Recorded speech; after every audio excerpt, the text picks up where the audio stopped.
Hey guys, content de vous retrouver. Je vais faire une vidéo, je sais pas combien de temps, on verra, longue, courte, en fonction des messages qui vont arriver. J'ai envie de faire du love, donc j'ai pris une petite bougie rose. Voilà, donc ouais, j'ai envie de faire de l'amour. Il va y avoir une pleine lune, donc peut-être. En plus, en ce moment, il y a beaucoup l'énergie de déclaration donc les déclarations dévoiler les secrets. Donc j'ai interdit toute interférence d'entité. Voilà. J'ai interdit toute interférence d'entité. Voilà. Que nous soyons guidés sur le chemin le plus sain possible. Donc là, pris un jeu, c'est Dis-moi que tu m'aimes, avec tous les tatouages. Voilà, en même temps, ça va pour moi me permettre de parler des tatouages. C'est pas que je suis anti-tatouage, enfin si, j'aime pas trop les tatouages déjà de base. Mais les tatouages, il faut savoir que c'est des portes à entités. Oui, oui, oui, oui. Donc les entités, surtout si vous n'avez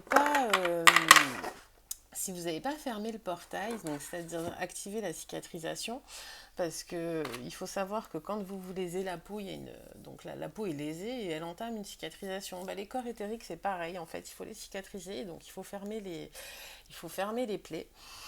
Donc voilà, et souvent en fait, et si vous le faites pas, ça fait des fuites énergétiques. Et la plupart du temps, personne ne le fait. Voilà, même au niveau des soigneurs, hein, attention, des pseudo-énergéticiens.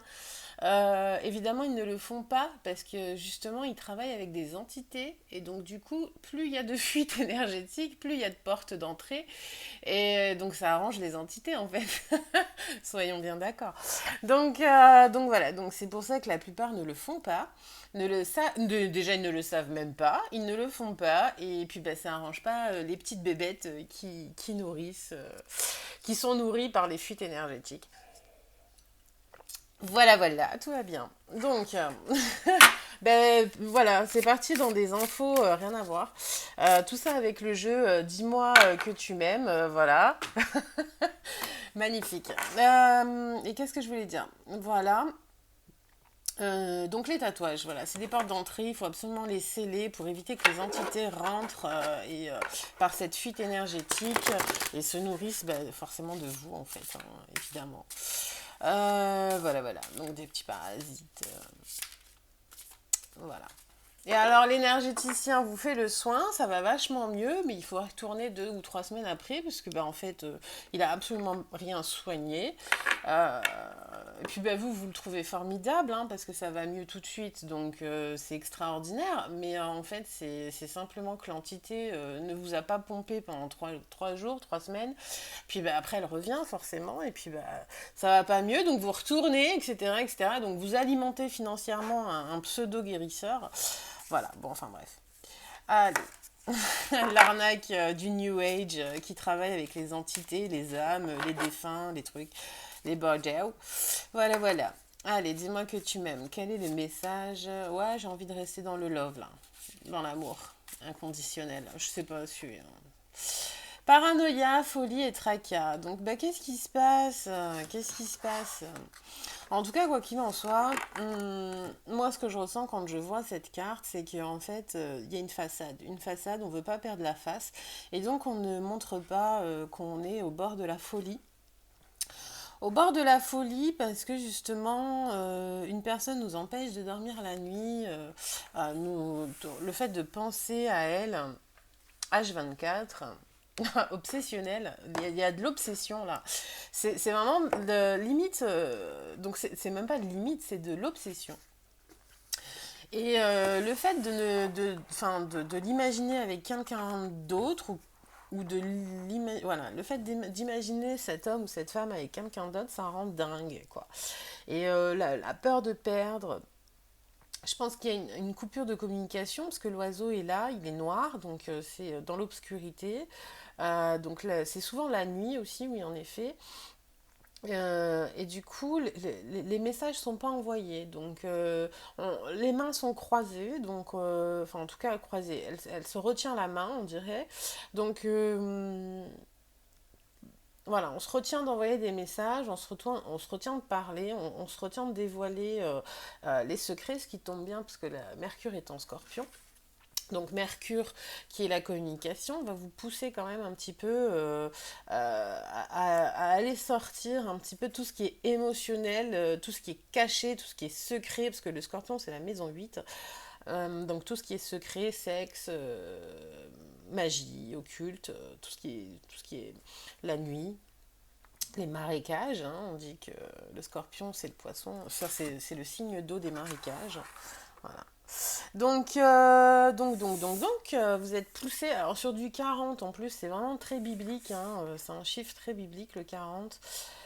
Donc vous avez peut-être peur aussi de perdre pied, ou vous avez peur de reprendre une communication avec quelqu'un qui vous a fait perdre le contrôle. On est un peu sur ça, je sens vachement l'énergie du Scorpion, où on a besoin de contrôler, et si c'est pas contrôlé, en fait, on se sent pas bien parce qu'il y a des angoisses qui remontent. C'est vraiment un besoin de structure qui est le contrôler l'autre. Voilà, et apparemment, donc avec ce personnage ou ce partenaire ou cette rencontre, il y a eu perte de contrôle et donc votre structure a été ébranlée. Alors après l'autre carte, donc sourire, joie et bonheur. Voilà. Donc vraiment, là on est sur je ne prends pas les fleurs et là je prends les fleurs. Donc en fait, en effet, put on happy face, put on happy face. Bon, vous avez en fait, je pense aussi qu'il y a quand même un masque de, vous montrez aux autres que tout va bien, que vous êtes heureux, vous portez le masque, vous faites le clown et tout va bien dans le meilleur des mondes. Mais en fin de compte, voilà, enfin. Là, on est, voilà, le perroquet et la perruche. Coucou, petite perruche. Ah, ça me fait penser au sketch de François Dallain. Bah, sur les tatouages, justement. C'est extraordinaire. Voilà. Donc, en fait, là, vous voyez, les fleurs, elle ne tient pas les fleurs. Elle ne tient... Enfin, le perroquet est sombre. Donc, on est vraiment sur le côté sombre. Vous avez peut-être aussi peur des engagements parce que vous devenez jaloux, possessif. Et que ça, c'est à travailler, justement, parce que vous devenez toxique pour l'autre. Donc, quoi qu'il en soit, là, en fait, il y a un pas à faire en fait pour être dans vraiment le réel, le réel, donc c'est-à-dire dans l'authenticité, la joie, le bonheur. Vous voyez là, du coup, le perroquet est coloré, il est au niveau de la tête, donc c'est une sérénité. On a repris la communication et on a repris les fleurs, donc on a repris, comment dire, le cycle de la vie, parce que là, on s'empêche de vivre, hein, quand je parle des fleurs, c'est le cycle de la nature, donc voilà, c'est l'évolution, on pousse, on meurt, enfin voilà, bon bref, un cycle cyclique, hein, d'ailleurs, encore sur le scorpion, la mort. Et là, du coup, on accepte de re-rentrer dans le cycle, la communication et de revivre en fait. On accepte d'embrasser la joie, le bonheur, on s'autorise à ça. Même malgré toutes les peurs et les paranoïas qui en découlent, parce qu'il y a sûrement quelque chose qui a été travaillé. Ouais, voilà, bah écoutez, on est du 40-30 en plus, et celle qui sort après, c'est le nettoyage, karma et guérison. Bon, ben voilà. Ouais, c'est ce que je ressentais, c'est que vous avez fait un gros travail sur vous, vous avez fait un gros travail de libération, de guérison, même si vous ne l'avez pas forcément fait, les transits en fait le fait pour vous. C'est pour ça que des fois vous êtes mal et vous ne savez pas pourquoi. Bon ben voilà, c'est que... Et comme je vous ai dit, là il y a Mercure qui rentre en Scorpion, donc c'est-à-dire qu'il y a quand même de big révélations qui vont se faire, notamment sur des secrets, secrets familiaux, secrets karmiques. Voilà, secret, donc l'occulte, tout ce qui est aussi magie noire, sorcellerie, etc. Enfin, il y a des grandes libérations. Et du coup, ce nettoyage, en fait, va vous permettre de ne plus jouer un personnage, mais vraiment d'être, donc jouer la personne heureuse et épanouie, mais vraiment l'être, l'incarner. Vous allez renouer avec vos sentiments, vous allez montrer votre vraie face au monde, parce qu'en fin de compte, vous allez être de nouveau authentique et accepter accepter l'émotion, l'affect. Voilà, accepter de ressentir, que votre cœur frappe, frappe, que votre cœur bat, et que vous acceptez d'aimer, d'être, de vivre, d'être heureux, d'être joyeuse. Euh, mais vraiment, plus en faisant le clown ou la clownette, à être dans le paraître. Vous passez du paraître à l'être. Vous passez du faux au vrai, je pense qu'il y a une grosse communication qui doit se... À mon avis, il y a quand même The Big Révélation qui va soit vous libérer et il y a une communication qui va en découler. Euh, Parce que vous devez parler avec quelqu'un, je pense. Vraiment. Parce que le perroquet, répéter. Après, je pense aussi que il y a eu des choses avec quelqu'un, il y a eu des choses, en fait, on vous a peut-être monté la tête contre quelqu'un. Beaucoup de mensonges. Euh, eh oui, oui, oui. On vous a dépeint l'image de quelqu'un qui était complètement fausse, et vous y avez cru en plus, bêtement. Bêtement, ouais, ouais, ouais, ouais. Euh, complètement à côté de votre plaque parce que vous avez totalement cru ce qu'on vous racontait, alors qu'en fait c'était pas du tout vrai, c'était que du pipeau, du mytho en fait, tout simplement. Ouais, voilà. Que du mytho. Euh, et en fait, justement, voilà, les révélations arrivent, on vous dit la vérité et vous découvrez que vous êtes complètement planté et vous décidez de, ok, bon, d'accord, j'embrasse mon bonheur, merci, vous avez tous menti, vous m'avez tous pris pour un con ou pour une conne. Et j'embrasse mon bonheur parce qu'en fait, vous vouliez pas, hein, vous vouliez que je continue à faire le clown. Ok, en tout cas, maintenant, c'est fini. C'est carré. Voilà, on passe de l'arche au carré. Et vous structurez, vous décidez, en effet, malgré tout, donc de structurer vos angoisses, enfin, vous contenez et vous passez le cap, vous acceptez d'embrasser le bonheur et d'embrasser la fleur, de prendre la fleur et d'entamer peut-être une nouvelle relation, une déclaration. Oui, il y a vachement de la déclaration en ce moment. Allez. C'est assez sympa quand même, hein. Mhm. Une relation d'âme. Oh, trop mignon. Oui, donc il va y avoir des réunions, des unions, mariage. Mariage. Vous avez profonde guérison concernant l'engagement, hein. Oui, oui, en effet, hein. Reconnexion d'âme. C'est génial. Mariage, reconnexion d'âme. Donc là, si vous êtes sur cette timeline, c'est génial parce que du coup, ouais, stabilité, sécurité. Et oui, oui, oui, ça y est, vous avez totalement guéri votre insécure, la peur de l'engagement, la peur de l'autre, votre jalousie maladive, votre possessivité. Alors, guéri totalement ou trouver des compromis. Donc, c'est-à-dire trouver la raison et surtout vous rationaliser après, en fait. Ne pas être toxique. Parce que, en gros, euh, voilà, voilà, ok, d'accord, oui, c'était ce qui vous frustrait dans les relations, donc du coup, ça vous mettait en permanence dans des comportements de fuite, voilà. C'est-à-dire que la jalousie, la possessivité, etc., vous deveniez toxique. En même temps, de toute façon, quoi qu'il en soit, l'autre, en fait, n'arrivait jamais à vous rassurer. Jamais. Quoi qu'on fasse, enfin, moi, ça m'est déjà arrivé d'être avec quelqu'un de jaloux. Les screenshots, les ci, les ça, mais ça va un temps. Moi, je le fais 2 minutes, mais après, faut que la personne, elle se rationalise, quoi. Faut qu'elle rationalise, faut qu'elle comprenne que, enfin, voilà, je veux bien 2, 3 tests, mais en permanence, toute une vie, c'est pas possible.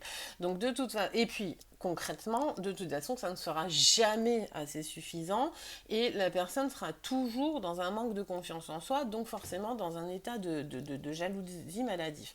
Donc, quoi qu'il en soit, vous avez fait un travail sur vous, vous avez travaillé sur ça. Vous avez accepté de comprendre que vous étiez dans l'auto-sabotage en permanence qui vous empêchait de vous engager avec l'autre par rapport à ces problèmes de jalousie, d'ego, de possessivité, de paranoïa, enfin, en plus, c'est super cohérent, hein, enfin voilà. Et vous avez accepté. Alors, je suppose, bon, c'est une supposition, hein, après, c'est pas forcément.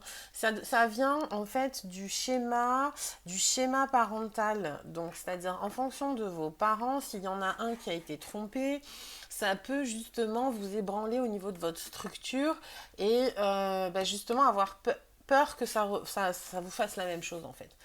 Voilà, donc vous avez, voilà, la guérison va permettre en fait une structure, comme je vous ai dit, ça passe de l'arche, vous avez accepté de regarder la réalité en face, que c'était vous qui étiez en permanence dans l'auto-sabotage et pas forcément l'autre. En tout cas, l'autre à chaque fois se présentait à vous pour que vous travailliez sur vous. Et jusqu'à présent, vous l'avez fui. Sauf qu'en fait, vous en avez marre de jouer. Enfin, vous avez compris que c'était à chaque fois des amours non authentiques, non véritables, pas sincères, qui étaient arrangeants, qui étaient non épanouissants. C'était par simple intérêt, en fait. Vous choisissiez des partenaires qui vous mettaient dans la sécurité, donc c'est-à-dire quelqu'un que vous aimiez pas. Voilà, ou vite fait, enfin, qui vous convenait comme ça, mais c'était pas le love en fait. Et vous avez accepté de regarder en face que c'était pas forcément à cause des partenaires, mais c'était de votre faute à vous. Et je pense qu'en fait, le fait de rencontrer quelqu'un qui vous a poussé dans vos retranchements, ou qui vous a animé, qui vous a réveillé le cœur, ça a déclenché des grosses crises de peur, d'angoisse, de peur de perdre la personne, de jalousie, de ci, de ça. Et en fait, vous avez repoussé cette personne, vous l'avez fui, parce que forcément, on va des rétro-satanas, tu me fais vivre ça, c'est un cauchemar. Et du coup, mais vous êtes retourné dans des histoires bidons. Voilà. Et le truc, c'est que vous êtes, enfin, c'était une naze. Vous êtes senti pas vivant, enfin, faire le clown, quoi. Ou la clownette. Et donc, du coup, vous avez accepté. C'est sympa, c'est sympa. Soit c'est en cours, soit c'est ce qui va être révélé là, avec la pleine lune. Ça, c'est cool, ouais. C'est assez sympa parce que du coup, vous allez embrasser un nouvel amour ou alors vous allez retourner vers cette personne qui vous a allumé le cœur. Allumé le cœur. The Ring. Et voilà. The Runner. Ouais, oui, totalement. Voilà, quoi. C'est clair. C'est clair. Et ça vous mettait. En plus, le truc de dingue, c'est moi ce que je ressens en fait, c'est que. Donc, en fait, la personne que vous avez rencontrée, qui vous a réveillé le cœur, en fait, vous avez eu cette sensation d'être totalement dominé. Et ça vous a c'était insupportable pour vous parce que vous vous êtes senti en dessous en fait. Alors que l'autre personne, elle a pas forcément, enfin la personne que vous avez rencontrée, elle n'était pas forcément dans le délire dominant dominé quoi. C'est rien à voir. Mais vous, en tout cas, le fait de ressentir ça, vous vous êtes senti dominé et insupportable pour vous. Ben non, insupportable. What? Quoi? Moi, dominer? Moi je kiffe plus qu'elle. Alors qu'en fait, pas du tout, hein, c'est rien à voir. C'est vraiment dans votre tête. C'est du mental, ça, c'est l'ego. C'est l'ego, c'est le mental, c'est votre structure qui était complètement erronée. Hein? Ouais. Soyons bien clairs. Donc ça vous a poussé à runner, à courir, fuir cette relation. Et par la même occasion, de fuir l'abondance relationnelle, amoureuse, voilà, voilà. Et ouais, bah oui, fuir l'abondance. Attendez, non, j'aime pas. Voilà, comme ça. Fuir l'abondance, en fait. C'est ça, l'abondance en amour. Mais pas que, hein, parce que... eh oui, bah en même temps, c'est normal. Si vous avez fui votre destin, si en fait vous aviez un travail à faire sur vous, que vous ne l'avez pas fait, et que du coup, en fait, l'univers vous a apporté ce qui vous étiez destiné, parce que vous étiez censé travailler sur vous, et que vous l'avez nexté. Mais forcément qu'en fait, après, c'est la poisse. C'est la poisse. Et vous retournez dans des histoires bidons. Mais oui, forcément. Parce que le cadeau qu'on vous a donné, vous l'avez refusé, vous n'avez pas voulu travailler sur vous. Donc, honnêtement, forcément, bah oui, sabotage. C'est de l'auto-sabotage, vous avez refusé l'abondance en ne travaillant pas et en fuyant le véritable amour. Le véritable love. Oh my goodness. Je sais pas, je parle anglais, je fais la belle, mais je sais pas dire trois mots. Euh, Mais oui, bon après vous êtes quand même, vous avez accepté de regarder en face hein, la situation, ce qui est déjà pas mal en fait, parce que la plupart des gens ne souhaitent absolument pas travailler sur soi, mais voilà. Donc du coup vous avez les cartes en main pour renaître comme le phénix. Oh. Ouais, vous avez les cartes en main pour, enfin c'est à vous de jouer. Voilà, c'est à vous de jouer, c'est à vous de positionner votre carte. Donc, c'est-à-dire donc c'est faites votre jeu en fait. Mais en vrai, c'est le jeu de la vie. Je pense qu'à un moment donné, quand on comprend les choses, quand on comprend les timelines, quand on comprend les cycles, quand on comprend qu'en fait l'extérieur change en fonction de nous, de notre intérieur. Donc nous, si on procède au changement, ben forcément l'univers qui est à l'extérieur va changer et s'adapter. Voilà. Et du coup, là, vous avez les cartes en main pour changer votre univers et donc renaître de vos cendres. Parce que je pense que quand même, malgré tout, accepter de regarder la vérité en face, faire le travail sur soi, c'est pas facile. Donc forcément, on se remodèle, on se remodèle, je sais pas. Bon bref, voilà, on devient quelqu'un d'autre, mais en tout cas pour les autres, parce que ça c'est surtout ça en fait, c'est après, vous allez vous faire tailler, hein. Surtout par les jaloux qui eux en fait justement se complaient dans leur inactivité. Et donc, ils m'ont dit, ah là là, mais comme t'as changé, t'es plus comme avant. Depuis que t'as rencontré cette nana, mais alors t'es plus comme... Mais heureusement que je suis plus comme avant. Enfin, voilà, heureusement que quand vous rencontrez quelqu'un, vous êtes plus comme avant. Parce que si vous agissez encore comme un célibataire ou comme avec une histoire où vous vous en battez les reins, c'est pas normal. Voilà, c'est... Enfin, changez. Restez avec vos potes, en fait. Donc, voilà, enfin... à un moment donné, oui, évidemment que vous changez et que vous êtes plus comme avant. Voilà, mais le problème en fait, c'est que la plupart des gens, eux, ne voient aucun, ne veulent faire aucun effort quand ils sont en relation, mais ça marche pas comme ça.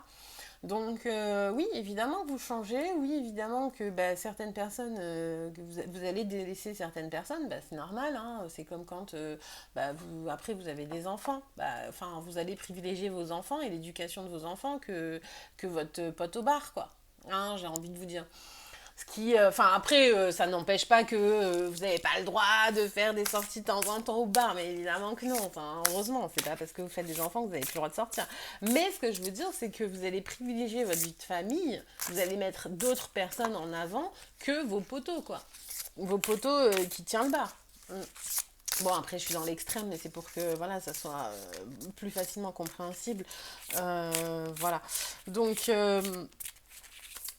Donc, oui, voilà, oui, c'est plus pareil, mais évidemment, c'est plus pareil. Mais après, et heureusement que vous changez, et heureusement que vous, parce que vos priorités changent, votre